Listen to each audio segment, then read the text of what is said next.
Morning everyone. I hope this video finds you all safe and well and that you've all had a good weekend enjoying this glorious sunny weather that we're having.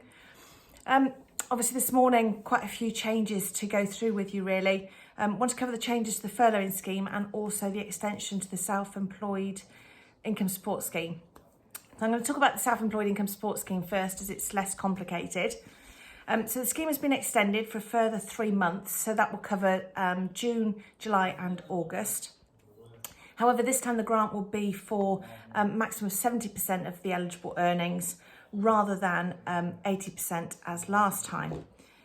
So the maximum grant that you would be entitled to would be £6,570. And you'll be able to make the claim in August. No details yet because of exactly when that will happen, but I would imagine the process will be the same as it was for the last grant. You don't have to have made a claim for the last grant to be eligible for this one. However, eligibility criteria is unchanged. So if you weren't eligible last time, you're not going to be eligible this time, I'm afraid. Okay, so the furlough scheme. So quite a lot of changes have been announced with this. So the first thing to be really clear of is that employees who haven't been furloughed by the 10th of June are not going to be covered by this scheme. That's quite simply because the scheme closes in its current format on the 30th of June. So to have been furloughed for the minimum 3-week period that is required by that date, you'd have had to have furloughed them by the 10th of June. So I hope that clarifies the reason for that date. So from the 1st of July, you're going to be able to bring back employees on a part-time basis. So you will pay 100% of the hours that they've worked, and the job retention scheme will cover a percentage of their normal hours that they haven't worked. So June and July, government will continue to pay 80% of wages up to the £2,500 cap. Okay. In August, the government are going to pay 80%, again still subject to the £2,500 per employee cap. But the employer at this point will pick up the employer national insurance and pension costs for the hours that the staff haven't worked.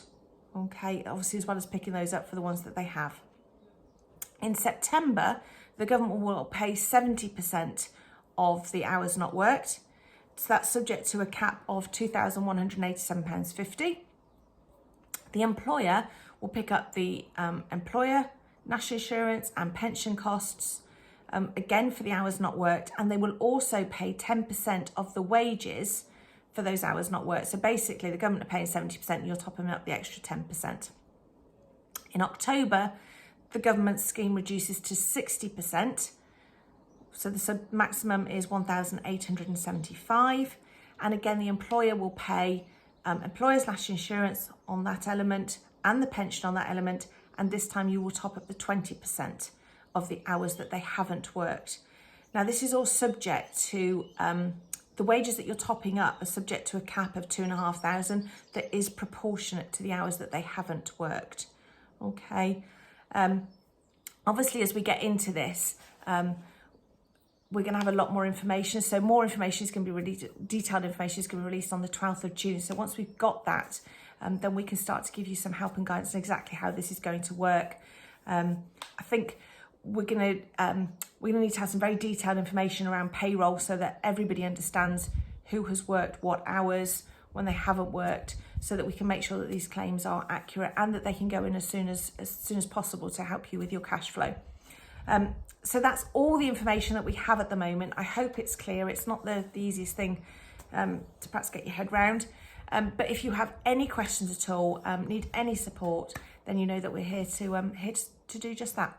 Okay, I hope you continue to remain safe. Take care.